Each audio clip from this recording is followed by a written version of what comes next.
you, the Messiah. No offense, Perdre, but that has got to be the stupidest thing I've ever heard. Why not me? Have you met yourself? Perdre, you drink, you fight, you like to break people's arms just to hear the sounds they make. Oh yeah, howdy pilgrims, and thanks for tuning in to Season 4 of Preacher vs. Preacher. This is a comparison companion where each week we get together and not only recap AMC's series of Preacher, but we directly compare it to the 90s comic it's based on by Garth Ennis and Steve Dillon. Bill's, who are we, if I'm reading this correctly? Let me just stop the game of whether or not I'm reading. Who are we? I'm Bill Sweeney. You might know me from the Wicked Theory podcast, which is coming back soon with ferocity. What?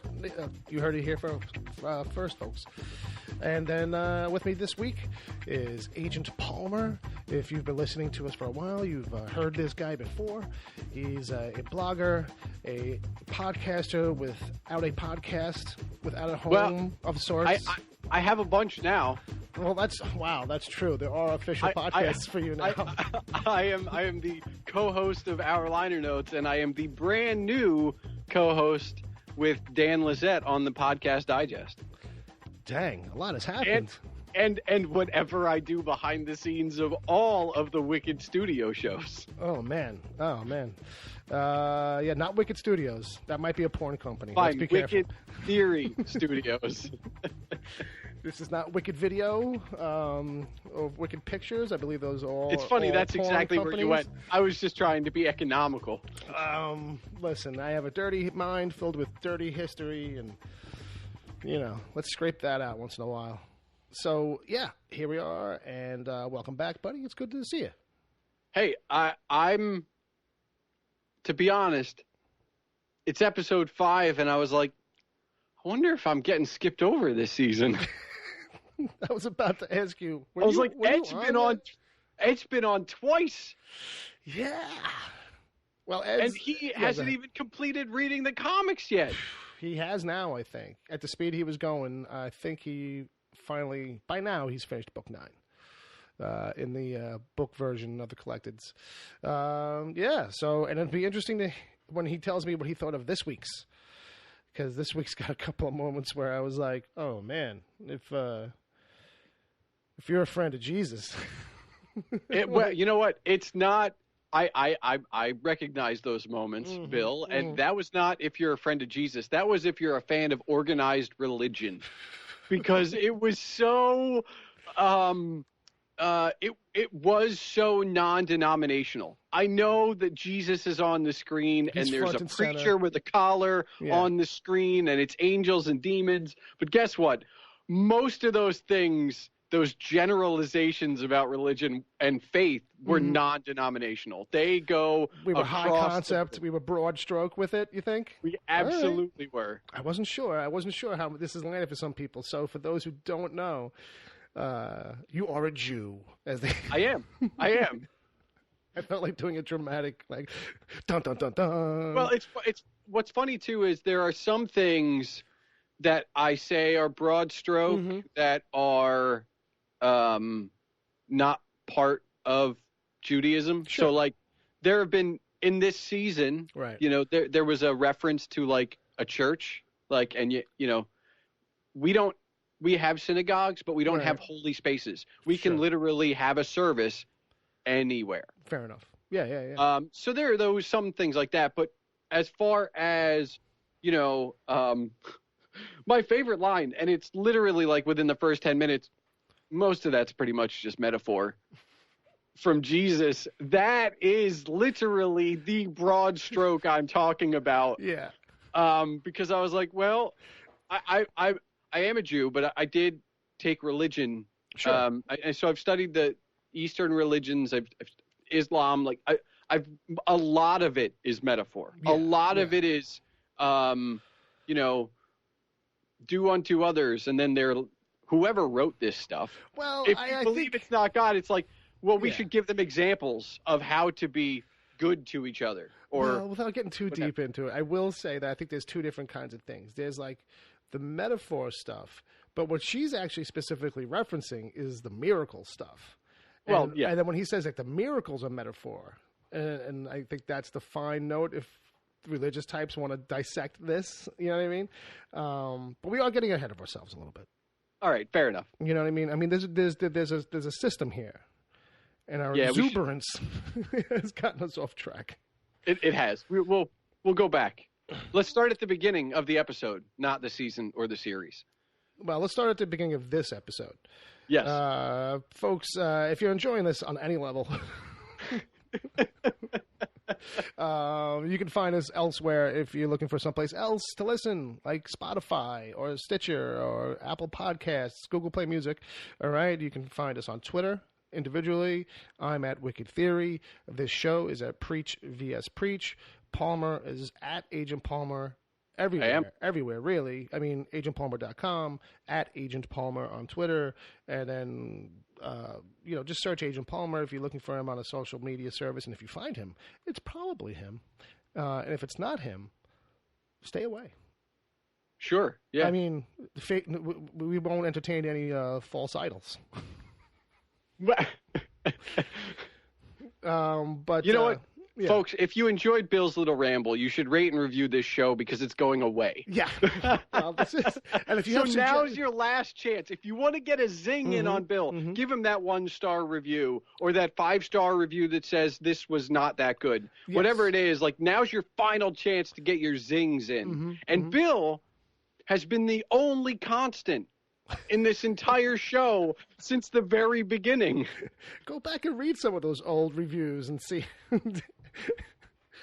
how much people were really digging the rest of the cast. All right.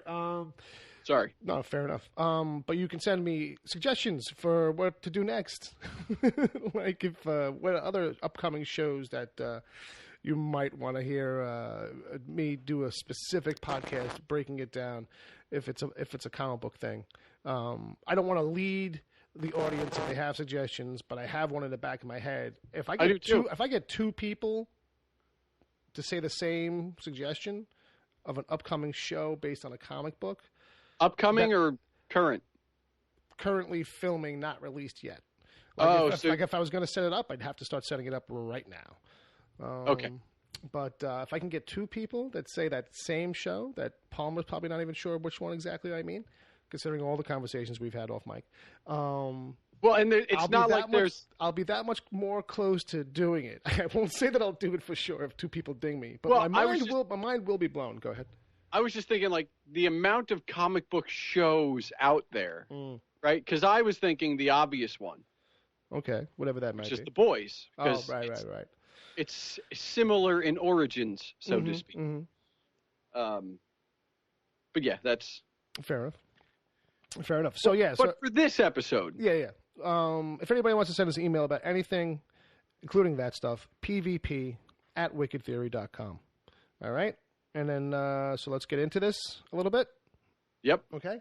This is season 4 now. By now, you know that we do spoilers as we go for the books. It's really about the books and the show comparison. Sometimes, though, there's not a lot to compare. I mean, it's just how it is. And usually we ring the bell when something is really kind of directly taken from the book for the first time, first introduced. Along the way, sometimes we theorize about where the show is going with all this, what they might do next. But basically, it's a recap, breakdown kind of thing. And we hope you enjoy it. No promises, no guarantees. I think there'll be some bells this episode, though. You do? I do. Really? Yeah. Because, I mean, I will admit, my memory has not been the best throughout the course of this podcast. But I am surprised to hear that. Anywhere, Palmer, that you feel like there should be a bell, you mention it, let me know. Well, I'll ask. Yeah, absolutely. Yeah. You raised the question, and I will decide. Sure. Okay. So you are the Holy Trinity, the judge, and the bell ringer, and the other guy. I'll go with Trinergy. I liked that as just a phrase, a new phrase that means all of those things in one word. Yep. You know what I mean? We'll go with that. You heard it here first. Coined phrase by Agent Palmer. Bill, I want to ask you a question about the very beginning of this episode. Oh, we're starting? Okay, hold on. Yeah. I have a sound effect. It's the gong from season 1. The big church bell. You know what I mean? All right, so we're in it. So it's time to either leave or stick around, folks. This this episode is Bleak City. Go ahead. How long did it take you into the tourism ad to realize that the rugby cut-ins were stand-ins for something else? Because we didn't get to the reveal, and I was like, all right, something else is going on. And then the reveal is, well, the Saints' violence is the rugby cut-in. And I'm just wondering, like, in my head, as a person watching this show, well, they saved a lot of budget by putting in these still shots of rugby instead of having the Saint explode all these people. This show finds great ways to cut budget, like by not showing you things and then finding like creative little ways to kind of still have you get it. To be honest with you, because that kind of went by me, that did go by me a little bit, even till now. You pointing out that that's kind of what that was about is a moment of clarity for me. I kind of didn't put that together, and then that's I might have. Well, here's the thing too. I'm doing a lot of pausing and writing at the same time, so sometimes little things will get slipped right by me there. Go ahead. I mean, I will say I'm not sure what I like. I was of two minds. Yeah. I was like, it's really brilliant how they saved money, but maybe I would have rather seen the blood and guts. Yeah, like maybe. I'm torn, to be fair, because I think that was a very creative way to do that. Here's the thing: it's a toss up. Like, here's a show also that usually has creative and interesting kind of choreography for those kinds of scenes. So it's like, well, on this show, I wouldn't mind seeing something like that, even if it is kind of gory, if it's like well done or choreographed or has some kind of unique angle. But, maybe in this particular season, the budget's a little tighter. Could be. I mean? Or they're saving it for a grand finale. That could be it, too. Trying to cut down on the bloodletting a little bit and saving it for those moments where it's like, it's like Cassidy's hands in the last episode when he's pulling himself out of those shackles. Yep. Like, you know what I mean? Like, well, these smaller but more intense moments maybe is what we'll... And then in those, we go over the top. You know what I mean? If this was on cable, like a little further up, if this had been like a Stars or something like that, or HBO, I wonder if we would have seen more of the circumcision a little closer over the shoulder or something. You know what I mean? No, that's fair. That's fair. All right, so that's kind of how the episode starts. It starts with this fake tourism ad, and then we kind of, all of a sudden, we're in a travel agency in Australia. Everybody's already dead. It's Santa Killers and Arseface. And they're basically, it comes down to they're just kind of trying to track Jesse, but now they're waiting until Jesse uses his power, which we cut to Jesse, who is at a car rental place. Yep, talking to Jackson. Talking to his new friend Jackson, who's like a stutterer and a stammerer kind of guy, a little slow on the draw, but the guy who runs Jesse's name, and wanted poster alert type thing comes up. If you pause it and look, there actually is like $100,000 bounty on him. It seems a little cheap. Well, I don't know. I mean, it had a dollar sign, but, we're in Australia, so I think the question is that coming from stateside or what's going on there, But not to split hairs, because I started thinking about it too much while it was paused. I was like, did they use the dollar sign in Australia? I don't know. This kind of stuff. I'm like, I know the European sign from, money sign. I don't know the... All right. So anyway, so he looks at all that, and then, he starts getting nervous. He doesn't want to rent Jesse the car. Jesse's like, I could use the power on you, kid, but I don't want to do that. I don't want to use the word. He basically talks Jackson into giving him the keys. It's Jackson with an X, by the way. Because it is. Because cool. And Jesse's like, what, on the way out, he hooks him up. He uses the word, and he tells him, you don't stutter. This reminds me of the very beginning of the comics, where Jesse's trying to, because this is, for the show, this is one of the few nice things Jesse has ever done with the word in the show. Yeah. And all I remember at the beginning of the comics is Jesse's trying to do all these good things with the word, and they all end up with these crazy unintended consequences. Yeah. Now, they did that a little bit in the show, too, but, it's been so long since he's done something nice that I was a little let down that there was no unintended consequence to this one. Well, there is. Well, there is. But it's not to what he was told to do in that regard. Yeah. But being told something, though, still brought him his end. Something. You Yep. know what I mean? That's so true. it's kind of like a half-C on what you're talking about, but I agree.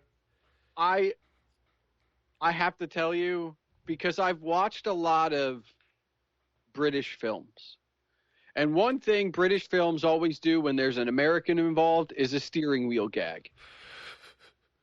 And I still enjoyed the steering wheel gag. Like, I wanted to make sure that I said it. Yeah. I know it's dumb. I know it's overdone, but I still get a chuckle. Yeah, it got a chuckle out of me. It felt like one of those real moments that, like, granted, like, would get cut right away because for time kind of a thing. And it did feel like some of that was a little bit of a kind of stall thing. But no, it was funny. It was kind of funny. I was like, yeah, that's basically what would happen if you weren't really kind of thinking ahead. Or have ever really traveled abroad much, which Jesse, I think, is also the situation, you know. And the only other thing about that particular scene is I was really expecting, like, not a mid-size sedan. Like, I was like, all right, this is gonna be a good car, right? Like, it's gonna be a Camaro. Like, it's gonna be something interesting. Yes, yeah. That's what. But mid-size sedan, all right, fair enough. Like, because when he gives him the keys, I'm like, all right, what's it going to be? What's the car? Well, when you think about the kid, he probably made the good call. Like, he picked key 23, I noticed, for some reason.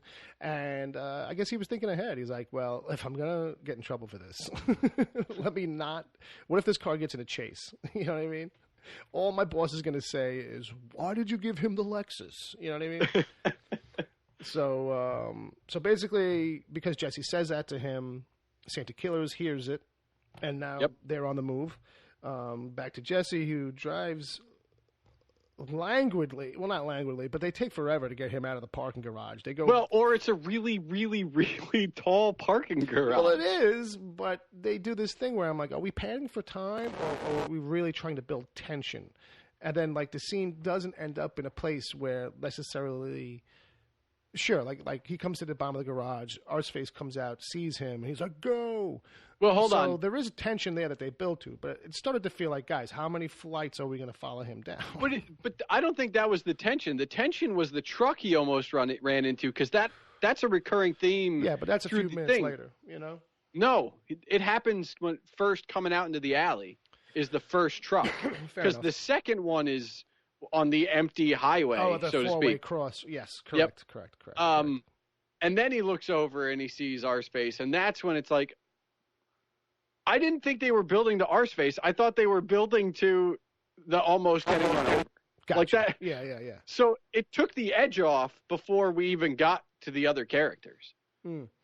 But either way, Santa Killers sees him. Jesse gets away. I thought Santa Killers was gonna like do something to Arseface, maybe like, why did you help him, like, or something. But he either he didn't really realize, which I don't know how he didn't hear it because he was like that close. Well, he's just not doing that, you know. I wonder if he was still shooting, because there were still shots being fired. Oh yeah, we did hear some screaming in the background and stuff like that. So yeah. So it's possible. It's possible. So Jesse drives away now, but like he's thinking about that he was surprised to see Eugene, and so he's kind of thinking about it, and it kind of comes to the decision. But after he comes to the intersection and almost gets hit by a truck, he locks in the idea like, I got to go back. So he turns around and starts heading back.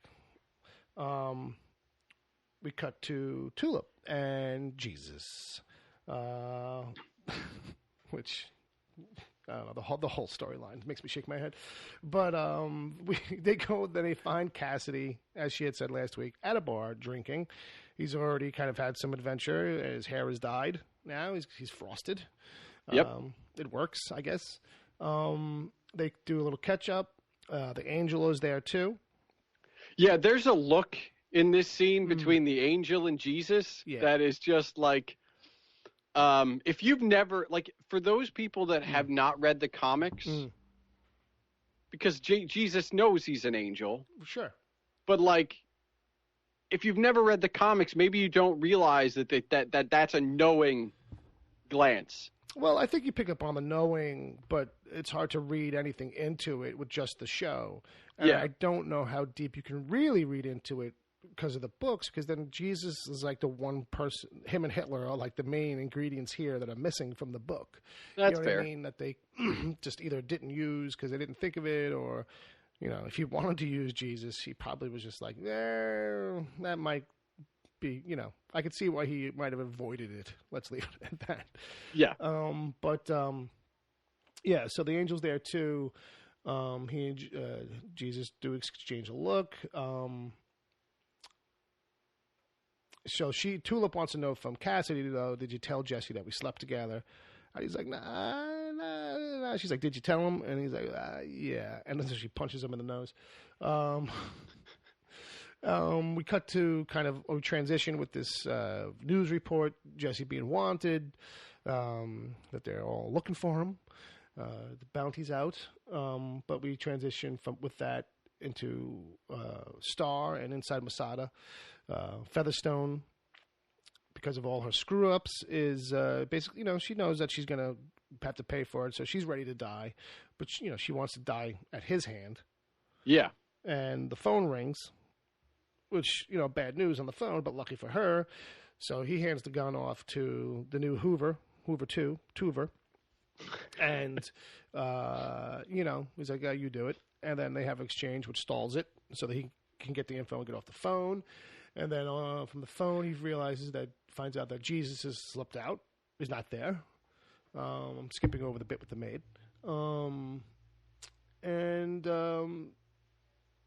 So, she says, well, whatever, but I want to die by your hand. I feel like I deserve that. Again, with the phone. And so she dives out the window. Of course. And does the whole... It's her go-to move this season, by the way. That's it. I feel like if we get it a third time, it has to fail. Like, something has to go wrong. Like, if there's a third time she does a flying squirrel suit fucking maneuver, like, she has to end up into the side of a mountain. They have completely... It feels like they've completely given up the Featherstones in love with Starr angle. Yeah. Like, there's a respect there, I get it, and a very unhealthy admiration. Yes. But in the comics, it's all about Featherstone's just trying to get on it, basically, with Starr. And I think in the comics she does kind of eventually, that does become less of a thing. Like, because you just see her pining constantly in the beginning. And I think it's still there, but they pull it back a little bit later in the books. But it's still a huge factor. It's her only motivation. Like, here, she's also dutiful soldier, whereas in the books, it's like, I am just your beck and call. I am your right hand. Like, this other kid being there as the Hoover almost doesn't work because like the comics, it's the two of them and Hoover. Can I say it now? Mm-hmm. Like, I'm very disappointed that we won't. Hey, maybe it's still possible it can happen, but I'm very upset we won't get Hoover, like, counting sand. Yeah. I mean, because all building up to it, like, in season 1 and 2, like, as we got to know Hoover, I was like, this is going to be great. Yeah. This is going to be great. Yeah. And then he's going to go away, and then we'll just catch up to him. Yeah. And I thought that's what we would kind of get, especially I was like, well, also too, like, the actor who was playing him was like doing a couple of other things. So if he needed time, this would work out great. Like, and just be like, to have Jesse use the word, count every grain of sand on the beach, and then we'll come back to him when we come back to him. I think the only thing that could have been an issue was maybe they were like, well, he starts out as a chunky dude in the comics kind of on purpose so that when we come back to him, he's like gaunt and now, he's been spending all this time at the beach. But it is one of the highlight moments of the book. It is. All of a sudden you find Hoover again, you see Hoover again, and you're like, oh shit, I forgot all about that. And because there's 2 books, 3 books in between. Like, count the sand and Oh, yeah. Huge run goes by. And then when you finally see him and his hair is grown out and it looks like he's been on a desert island more than just like some local beach. And it's like, holy shit. And that fucks him all up in the head, like, and everything too. Yep. It's just one of these moments that's a great kind of callback twist thing that the book does a lot. And well, not a lot, but enough that there are, like, it's one of those key, seminal kind of moments. You know what I mean? That the show just my fear too was that we would get some variation on it one day, like to stall at some bar or a restaurant, like it would be like, count all this salt. You know what I mean? And like, and I would settle for it because at least we'd get a bit out of it. You know what I mean? But like, I don't know. We might still get that, like, you know what I mean? But anyway, this covers the question I ask sometimes now at the end of the episode. What's a scene that you haven't seen yet from the books that you'd love to see? But maybe you have another one. We'll still raise that question later. So Jesse was on the news. Featherstone escapes. We get Hitler playing some racquetball against an old lady because I guess he's just that kind of an asshole. And easy win. He's all about the easy win. Nothing. I got no. It was just so. I don't know. You've taken the one thing about Hitler, the whole Hitler line is you've taken him out of like the 1940s. Yeah. And you've placed him into the new millennium, and it feels like he just wants to go back. I understand, like, there are a lot of other things going on, but, like, we couldn't have had him, like, doing a spin class or something more modern. You know what I mean? Like, just, why does it, like, racquetball was around in the 1940s. It makes sense, too, that he's, like, nostalgic or he only knows certain things. Maybe there's no good racquetball courts down in hell, and he's been dying to play, you know? I just think I feel like there's a little bit more funny out there to throw him into the new millennium. Fair enough. Is all. Well, the fact that he was making sandwiches at a Subway isn't enough for you? No, not enough. So Starr rushes in, shoves the old lady to the ground. Oh, yeah. Like, just does everything but stiff arm her, basically. And he starts beating down Hitler, which is good. He deserves it. But he's like, don't fuck up my plan. You're fucking up my plan. By the way, what'd you think of Jesus? You know, that's the question he asks him, basically. He's like, no, you meant the Messiah. Well, that's what I mean. Well, Jesus is different. Well, that's true. That's fair enough. And he's like, yeah, you know, it's Hitler. He's going to say one thing and be totally unimpressed in reality.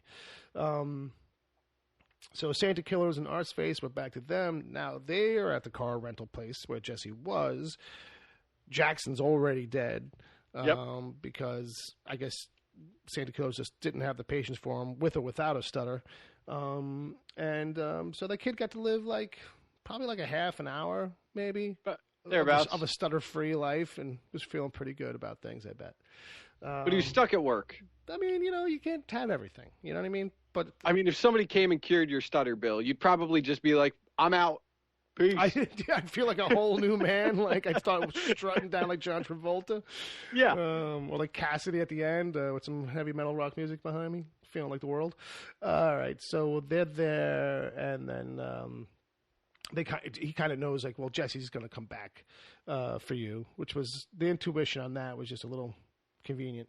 But we see Jesse enter a construction site, and they do the convenient, like, creative, we don't have a construction site, so let's just put up a fence with holes in it, and we can only see like the square of a Kraft cheese slice worth of view into the area, and I see a couple of trucks or whatever. So it was shot that scene and the scene coming up, they were shot very well. But again, it's one of those creative budget thing. And you know what? I don't know why, but I can't watch this show without thinking, like, save money there.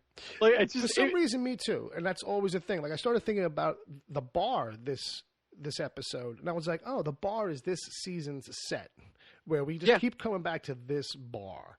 You know, it's one of these sets. Like Masada, I get it's a hard location, but to keep hanging out at this bar, like the Grail knows about the place and they're there all the time, but they're not. Like, come on. It was just like, you know, they have to build some key sets for the season, so there you go. So he uses the word at the construction site, and Santa Kills hears that.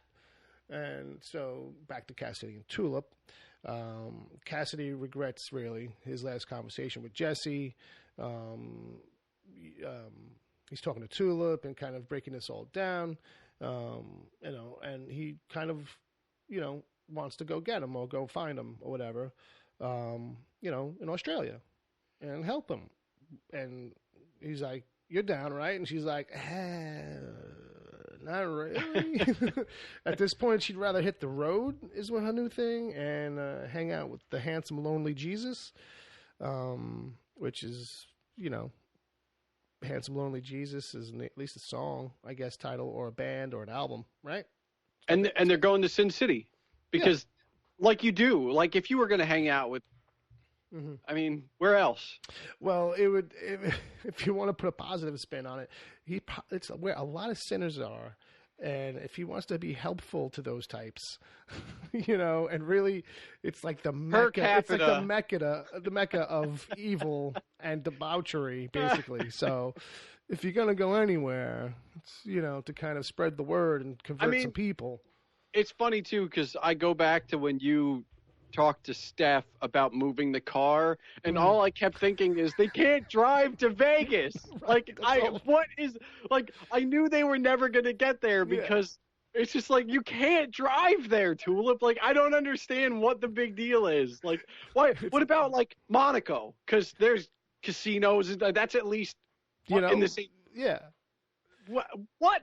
And also, too, that started getting me thinking about, like, oh, we did this whole thing to buy time where Jesse was flying. If they're going to meet up with him in Australia at some point, what are we going to do there to do a time jump and time stretch dilation thing, you know? Let's see how this goes. Because, you know, they have to all meet up. So, well, you know. We hope. Well. If you're watching the show, they show you it in the credits. You know, well, I mean? It's the last thing that they show in the credits is the three of them, and Jesse's got an eye patch. So with that, Tulip would rather hit the road with Handsome Jesus. Back to Santa Killers and Arseface. Now they're at the construction site, and they walk in, and you see Santa Killers walk by the first little square window, and then when he gets to the second square window, bang! He gets hit with a wrecking ball, which was great. Like, I really didn't see it coming. But I can't believe Jesse went all Miley Cyrus on him. Like, it was ridiculous. Well, I think if anybody's climbed the wrecking ball and is like swinging around on it, it's going to be Santa Killers. Which I can't tell which. I think Santa Killers being on the wrecking ball in the video is funnier than Jesse. I mean, Jesse looks like, all right, he's a good-looking guy with a coiffed hair. Like, it kind of makes sense to see him rolling around and kicking his legs up behind himself as he turns around. But to see Santa Killers doing it, that's funny. Try and picture that, folks. And then we get what completely kills everything is Arseface gets in a car with Jesse, which means we will probably never see Arseface in black leather with the black helmet on the motorcycle because they're back together again, so he doesn't have to find him. Well, you've jumped ahead quite a bit. Oh, fair enough. So, they leave the construction site together. So they do leave the construction site together. I thought that was next. Well, that is next. I thought you were speaking of later on when they were in the cop car. I'm sorry. No, I'm just saying, like, just the initial them together re-meet. Yeah. It means that, and that was a thing for those of you that have listened to this show since the first season. Yeah. When he was sent to hell, I think everybody on that episode spent like 15 minutes talking about how great it's going to be with this actor to put on that black helmet that you can't see through and then pull it off to reveal with all these people who've never read the comics not knowing who this guy on the motorcycle is chasing Jesse. And now they're back together, so it's complete. Like, that's never going to happen. Yeah. So it's funny, like, as you mentioned this, I was just flipping through the books before the show, and that's one of the scenes when I was rereading, and how, like, you know, he tells this waitress his whole, like, backstory, and how, like, he wants vengeance, and I will be Arseface, and all this kinds of stuff. And then when he pulls the gun out on the three of them, and they just start cackling and laughing hysterically because they don't take him seriously at all. Jesse's like, "No, Tulip, don't put the gun down. It's Arseface. It's like, what's he? Come on, you know." And Jesse kind of like talks him out of it, kind of, you know what I mean? And he's like, "Come on, kid, you don't want to shoot nobody." And before you know it, he's part of the crew. He becomes the fourth wheel. You know? So. Yeah, we're just never going to get quite that, but I got a feeling that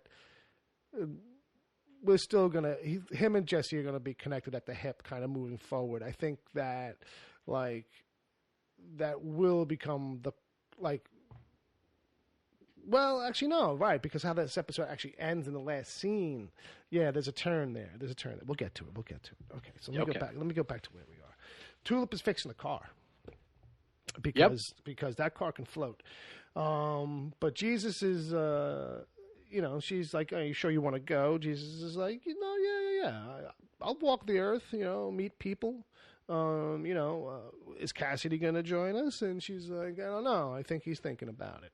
I like that line, the unredeemed one. It's like, oh, I know who this guy is. Yeah. Like, I got it. Yeah. Well, yeah, that's like in the comics, like everybody just refers to him as the Abomination sometimes, you know, because there's so much holy roller talk from the All-Father and Darnique and all those guys. It's like the Abomination, the 3 floors below or wherever, because he's in holding, you know. So we go to Cassidy, who is still at the bar thinking about it. The angel pops back in. He's wearing a nice little suit.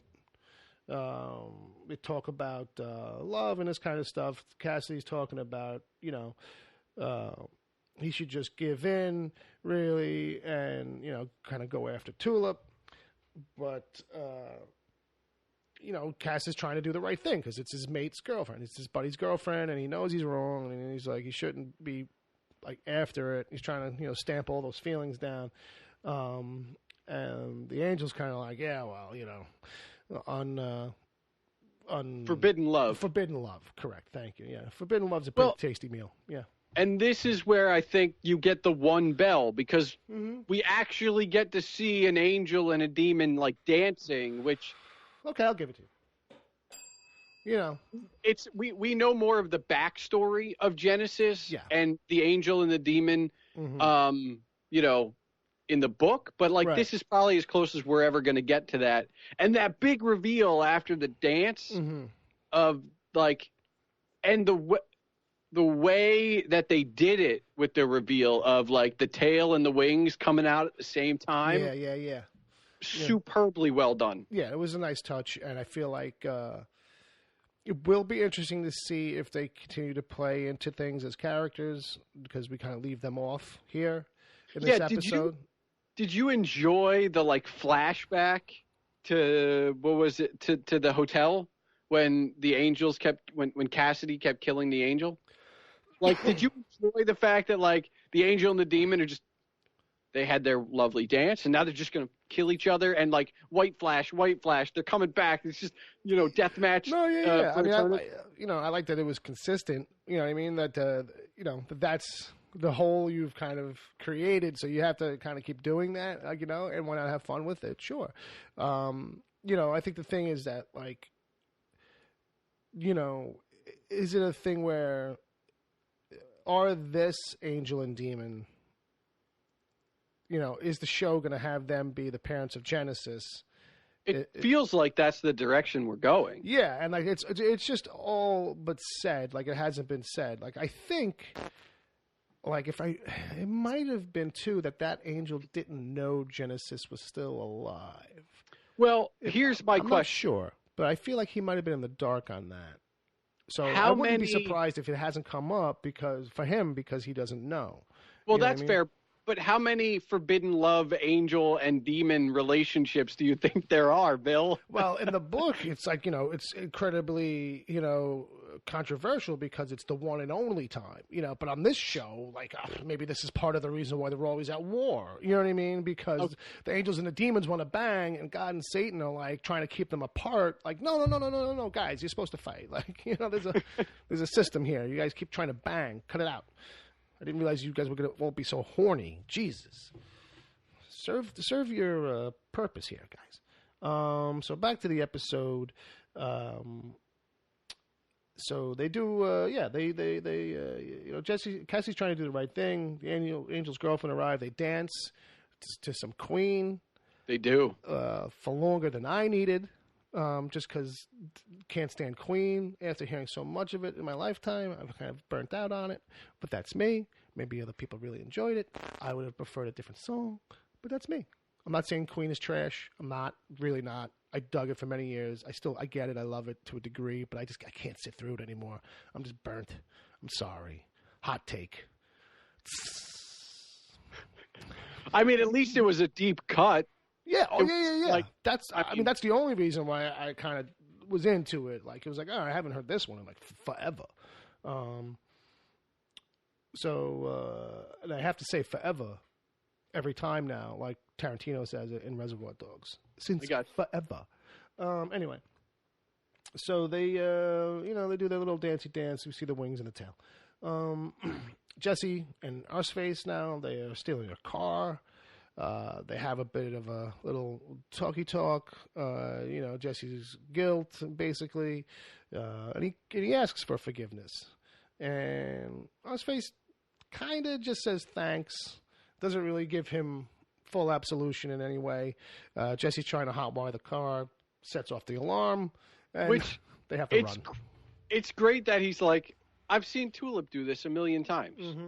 And it's like, well, that's fine. Like, let's go ridiculous, right? Like, I've watched a lot of baseball. I've seen guys throw 100-mile-an-hour fastball. I can't just do it. Like, what? Well, that's like I was saying about last week. Last week he builds a sail on that raft, and he's like, yeah, I saw my girlfriend does crafty stuff like this all the time. And I'm like, that's not how transference works. Like, just because she's crafty, like, doesn't make you, like, automatically good at being crafty. Sorry, hold on. You said she's crafty, and now the Beastie Boys are just in my head. Well, she is. She's just his type. She's crafty. So, corny fucking jokes. So with that, you know what I mean? It's like a thing where it's like, now this week it doesn't work for him at least. So I'm like, okay. Sometimes this kind of thinking, like, I've seen people do this kinds of stuff that, he's willing to try. But I like how it's like, there's wires. I don't know which wires, red or blue. And he's asking Eugene. Eugene's like, I don't know. So, Eugene has no idea what he's doing, by the way. Like, he looks at him cold, like, I don't know. I'm not a crook. So we cut back to Tulip and Jesus, who are also in a car, but they're smoking a joint. They are. So, and they're having like kind of like a real pothead, stony kind of conversation-ish thing. It's got everything except imagine if like cars had wings. Like, it doesn't get that stoned where they're having crazy like non sequitur talk, but it basically comes down to like, she's like, your dad's an asshole, and he's like, don't say that. That's not nice. But she's not wrong. I was actually very surprised there because at a certain point, Jesse goes into the whole thing about like giving kids cancer and this, that, and the other thing. And I was surprised Tulip didn't follow suit with the reason. Yeah. Like, your dad's an asshole. Don't say that. Well, what about X, Y, and Z? Because she's been hanging out with him, with Jesse so long, I would have expected, like, that's just the natural response they all have now. But I like also, too, how, like, in a way, it's also, like, you could also kind of say she kind of knew that he would just be denial a little bit about it, and the way to get him to really admit to it is to kind of just find the softer route around it, rather than, it's like, he's like the kid who's like, that's my dad. Like, you know what I mean? Don't talk about my dad. Like, you know what I mean? A little bit. It's not just, don't talk about God in that way. It's like, don't say that about him. Like, with me in the room. That's a little much. It's hard for me to hear. That's what fair. I mean? Yeah. Okay. But she kind of gets him to kind of see the light a little bit later on. So back to Cassidy at the bar and the bartender dude. And then, the angel and the demon are humping away like crazy. They're basically shaking the building.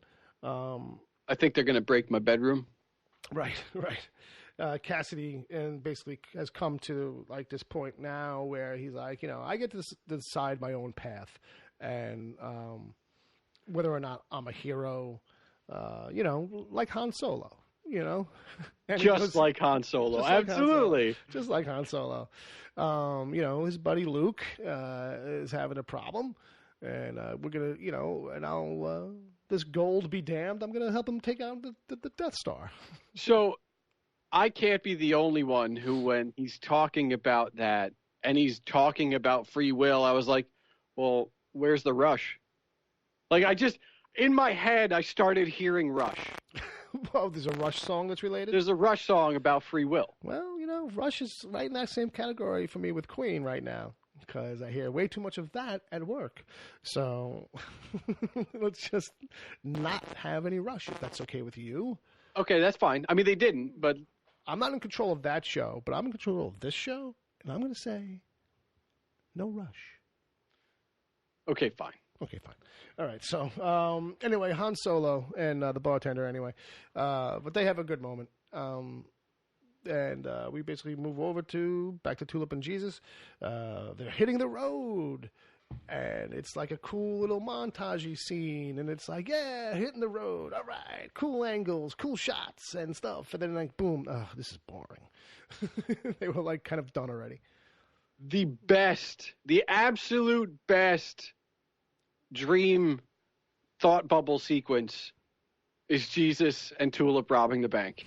I'm going to call it right now. Of all of the crazy things that they've done on this show that weren't real, fake this outs. Has got to be one of like the best. Well, this was in the teaser. She's basically, they're having this, okay, what do you want to do? I don't know. What do you want to do? What can we do? And she's like, we can do this. We can rob a bank. And he's like, yeah. And then, so you think we cut to them actually robbing the bank. And then we realize it's just in his head. But it all goes sour, like, kind of, or enough that, like, it pulls him out of it. He ends up accidentally shooting somebody. And, what's funny about it in a way is it's like, here's the show getting to show you what that crazy scene looks like, but not really do it. So you can't hate us too much. Jesus didn't really rob a bank.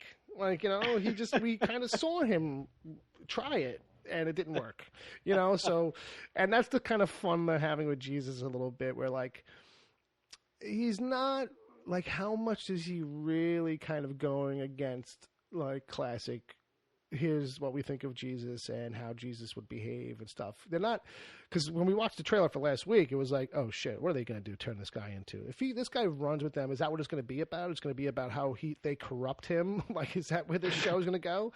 And so your own fear is actually worse than, what the show ends up doing. They pull it back. They find a way to pull it back to kind of show you both sides. You know what I mean? But not really commit to making Jesus like, a bank robber, or another one of the over-the-top characters. Like, you know what I mean? Like, everybody else is like a real hard exaggeration, kind of, you know what I mean? Or they do outlandish things, whereas Jesus has kind of been more or less like safe. Remember that conversation we had at the very beginning about generalizations? Mm-hmm. I'm sure there are some on the right that are like, that's not metaphor. This is a total abomination of Jesus. Well, the fact that he's even on a TV show, I'm sure they'd have a problem with. You know what I mean? He is not a character to be written.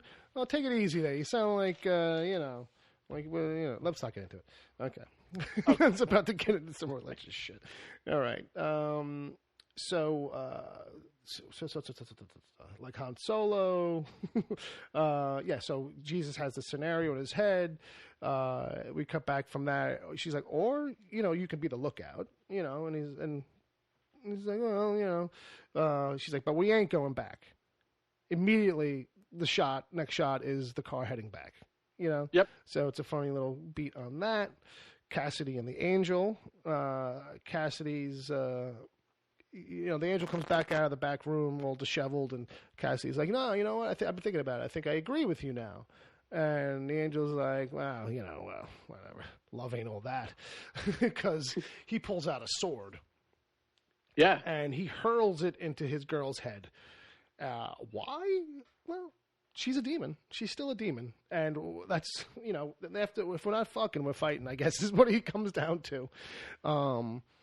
And so now they're wrecking the place as they fight. And it does the convenient thing of not showing us the fight, really, just kind of keeping eyes on Cassidy, more or less, and the chaos around him as they do that. So Jesse and Arseface, we jump back to them. Jesse's beating up some cops, kind of, or just finished, or putting them in sleeper holds. But he's like, no, they're fine. Don't worry. Come on, get in the car. Because, Arseface seems a little apprehensive. But we will come to learn that it's just his wheels are spinning. He's doing a lot of thinking and processing. So, before we move on, this scene happens, and I'm like, why is he sitting in the back seat? Right. That, and it just, I couldn't, I get where it's going, but it seemed like an odd choice. Yeah.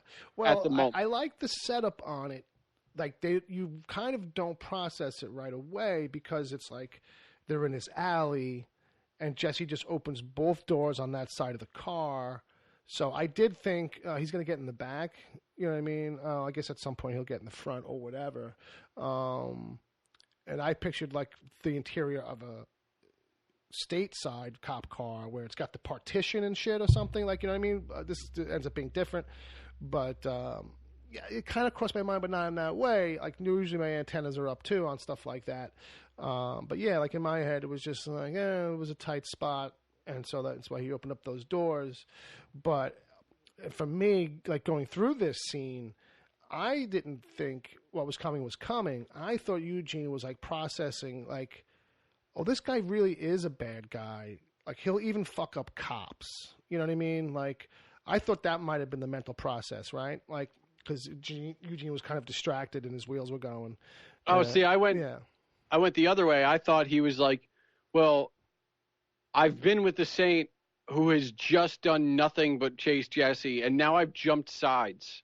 Okay, fair enough. Yeah. Like, because I wasn't sure. I thought he was more concerned with the fact that, like, all right, he jumped sides. Now the Saint's after both of them. Right. Instead of him at least being safe with the Saint. So turns out, young Eugene has just been thinking it through, and he's like, yeah, you did. You apologized, and you came back, but it wasn't enough. And he pulls out a gun and shoots Jesse through the seat. Crazy. And then, which, for motivation, I'm going to give him the bell. I'm going to give him a little bell because after flipping through the comic and seeing the scene where they kind of come back together and the rage and all this stuff that was in him, in a different circumstance, he probably would have shot Jesse at some point. The motivations are different in a way, but not so different. Like, he's still not, the character is not fulfilled. The character is not, in that moment, much like the moment in the book, it's about vengeance. It's about, this isn't, I need justice or whatever. So he shoots him. And then we cut to Tulip and Jesus. We'll get back to that. Could she have parked any further away? Didn't notice. What's that? Well, they're at this L in the road. It's not even a T. They're at this L in the road, right? Oh, yeah, right. And Masada is literally a quarter on the horizon, like a legit quarter, a dime maybe even. Yeah, it's a coin. It's about the size of a coin. Yeah, I got you. And it's like, I was just thinking, like, what is she? Tulip has nothing to be afraid of at this point. No. She's with Jesus. Yeah, but, I guess they're erring on the side of safety. It did seem quite the walk for the poor guy, but walking through desert's not really an issue for him. Well, I mean, it's kind of his strong suit. It's kind of what he does. Last week I was like, what's his power set? I should have been like walking the earth, roaming the desert plains, nomadic lifestyles. Yeah. Honestly, going back a couple scenes, I expected him to get carsick.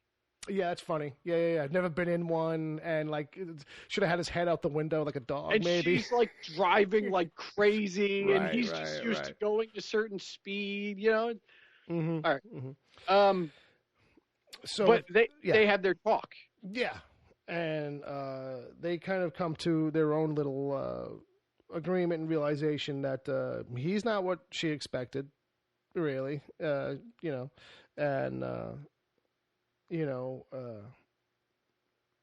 that's kind of like, what his dad says, we can do what we want, and that's what makes life so hard, you know what I mean, is that we have that free will. We do have those choices, you know what I mean? And he's like, I kind of want to go back to this conference.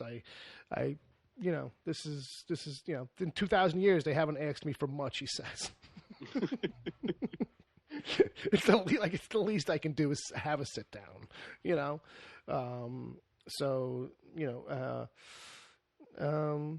then we see that Tulip still hasn't read the letter. Yeah. And I was wondering, I had kind of forgotten, it came to my head when I saw her pull that out. I was like, oh yeah, Jesse writes Tulip a letter in the book too, that we hold off for a while from reading.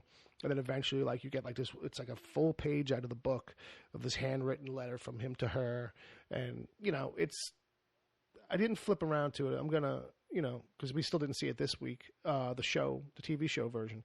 But the one in the comic, I'm sure, was pretty specific to events in the comic. So I'm sure the one for the show will be specific to the show. But I'm going to give that a bell, because I never gave it a bell when we first saw the letter. Never thought of it. Didn't think of it like that. Because they did play the same thing in the book where you don't know what it says for quite a while. You know what I mean? Yeah. So it's like... It's one of those kind of like the Arseface reveal, which is like you almost forget about it because it's... Yeah. So much stuff happens between when she's given the letter and when we actually read it. Yeah. It's a thing that the book... I'm realizing now is that's a thing he does a lot. He's like, the payoff on these things will be a little bit down the line. You'll kind of forget, and then I'll throw it at you when you're least expecting it. Like seeing Hoover with the sand... Yeah, he comes back with the sand, finding out what the letter is. Arseface's return. You kind of don't know who this guy is on a motorcycle until he takes off the helmet. And you're like, oh shit, right, that kid. Forgot all about that moist mouth kid. All right, so back to the show. We're back to Cassidy with the bar. It's all chaos as these two are fighting. We don't really see the fighting. We got all this slow-mo montage-y stuff set to some Wolf Mother song. Sure. Thief of the Night. He puts on his little scarf and then heads out the building. And then the hard cut on all the action and Tulip's there. And it's like, oh, hey, how you doing? And Tulip's outside and she's, you ready? Yeah, I'm ready. And that's it. They hit the road. And then back to Starr and Hitler. Yep. And Jesus. Yeah, I want to say Starr and Hitler, starting to go over plans. Mm-hmm. Jesus walks in and basically takes control of the meeting. And I, for one... I truly thought the All-Father was supposed to be the fucking mediator that's supposed to be in between these two. Sure. And it's not until Jesus sits down and he's like, all right, let's start. Yeah. Jesus definitely, Jesus, as much as it's it all fits his character still, I think.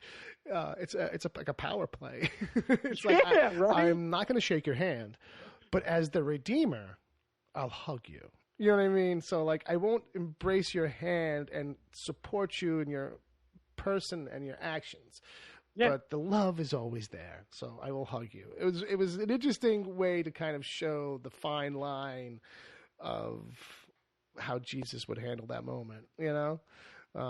But it felt right. It felt kind of right to me. Like, you know, the all-loving Jesus probably would do something like that. Like, you know, I won't really, you know, acknowledge or, you know, support you, but you need a hug. I do want to say, though, he says his reputation precedes him. Well, boy, does it. Yeah. But I want to know if that includes making sandwiches at Subway. Like, do they know about the recent history since he escaped hell, or just what put him in there? Yeah, well, you know, that's true. That's true. I was expecting Hitler to kind of say, well, you know, Jesus says your reputation precedes you. I thought Hitler would say, well, you know, you too. You know, I've heard of you as well. And what I find interesting, too, is that, like, for all Hitler's real world, like, I forget, they were like Jesus, they were Jesus fans, right? I mean, they were, was that the whole thing? Was kind of like,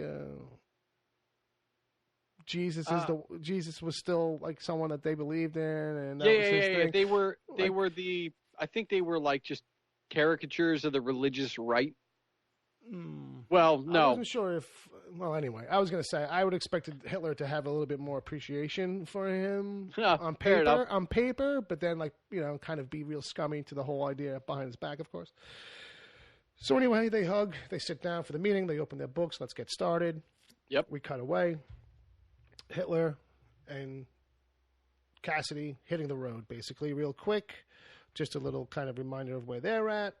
And then we cut to the last scene, which is Jesse crawling out of the police car. Arseface kind of rolls him over. I forget exactly what he said, but basically, you know, he's like, I just kind of realized that, you know, you should pay for it, more or less. I'm not sure. I'm paraphrasing. But he rolls him over, and then we see from the crane shot from the camera that Santa Claus is right there, too. Boom. Like, you know what I mean? Really turns and kind of delivers Jesse to the saint after all that. So I, in my head, fast forward to next week. Right. For a ding-ding, for a bell on Jesse's going to die, and he's going to finally have that conversation with God from the comics. I'm expecting... I didn't actually watch the previews. Yeah, me neither. I haven't seen them this week. But I did... But that is my expectation, is that from the comics, there is that point where he's got to die before he can have that one that one final conversation with God. Yeah, the one and only time, I think, right, that they talk. Yep. So, which I think is in this book as well. I'm kind of hopeful that this is the direction we're going. Yeah, I mean, look, it's heading down the pike. They're wrapping some of this shit up. They have to have a face-to-face at some point of some kind. It's kind of how the last moves of the book get set into motion.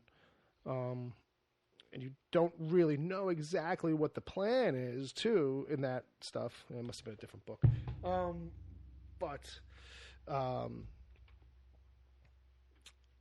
Yeah, like I could see it happening. I don't know if that's exactly where I think it's going to go next week with them. I think, you know, Jesse's definitely wounded, so him getting away from them is going to be interesting. But I think this is where we're going to get Jesse also making his deal with Saint the Killers, though, because remember, Jesse makes a deal with Saint, and that's how the very end of the book plays out, the whole confrontation with God. And then who ends up on the throne of that? Well, and so I will say this is the 5th episode. There's 5 more to go, which means that one of my favorite sections of the book will not happen, and the one we keep talking about will also probably not happen. Okay. Which means we're not going to get American Idol Arseface. Fair enough. I mean, I think we could still end with him, like, going off into the future, end of the series with him kind of on that path. I think we could find a place for that. I think a karaoke bar still exists as a thing for him to get discovered somehow. Okay. He may not fall in with a rock band. You know what I mean? But either way, go ahead. my favorite section of the book is when Jesse becomes a sheriff. Oh yeah, me too. Yeah. And it's kind of been the running theme. We've talked a lot about the things that come back in this book. Mm-hmm. When Jesse's a sheriff, the amount of information and connections of things that start to come back or come around, or things that you thought were not connected that are, is astounding. Mm-hmm. And we're not going to, like, there's just no time. There's just no time for it.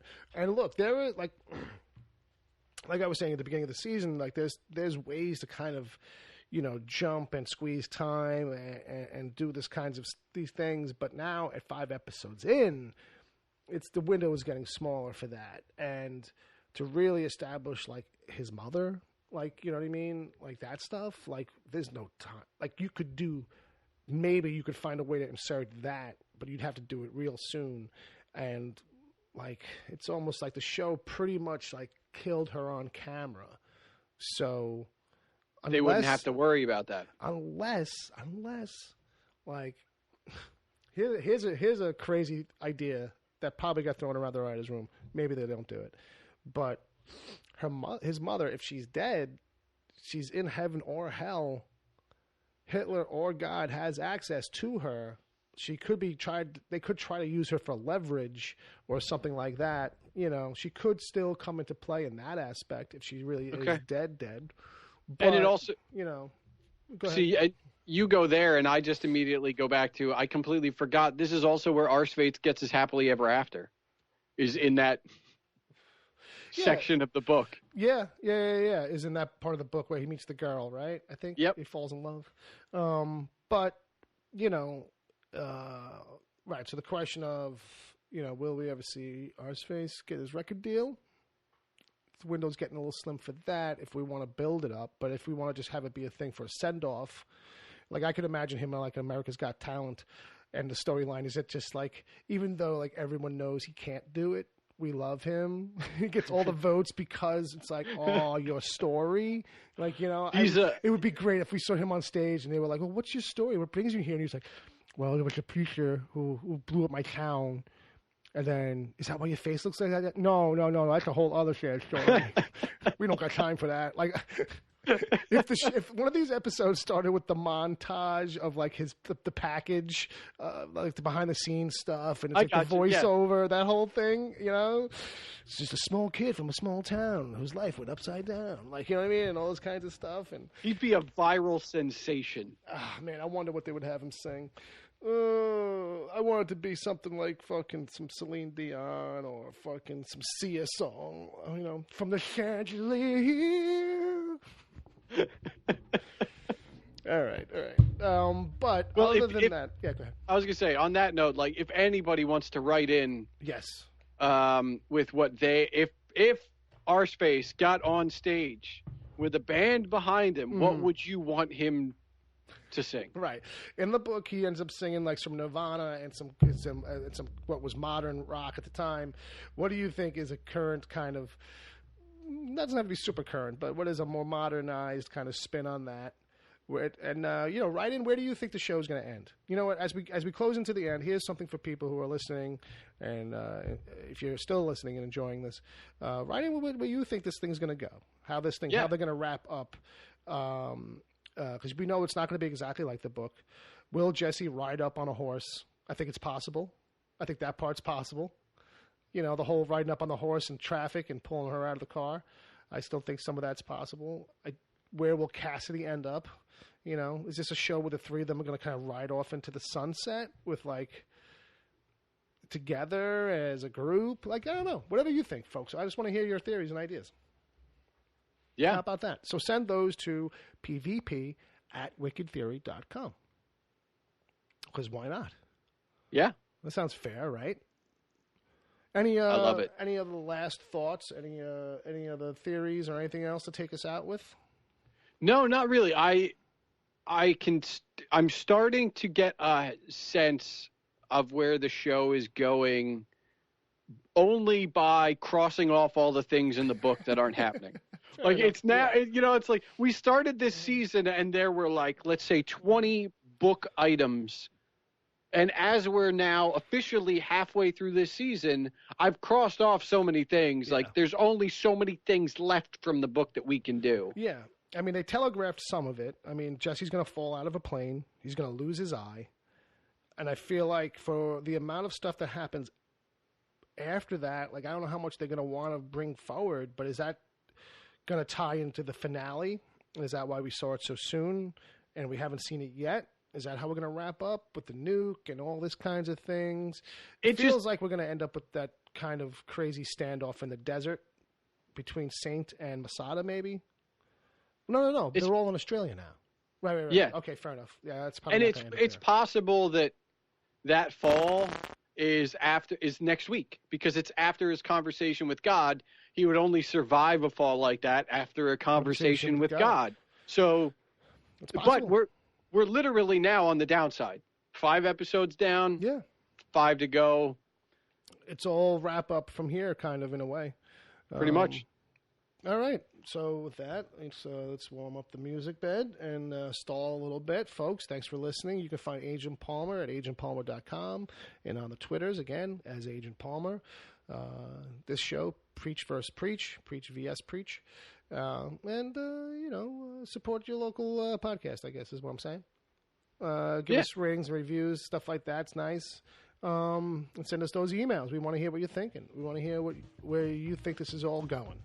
Because we don't know. And we want to hear what you think Arseface would sing. And don't let Bill off the hook. He's bringing Wicked Theory back. So tweet him at Wicked Theory and make sure he doesn't forget. Yes, do that.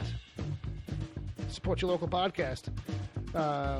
So, folks, until the end of the show, or until the end of the world. Until the end of the world. Whichever comes first. I think it's going to be the show.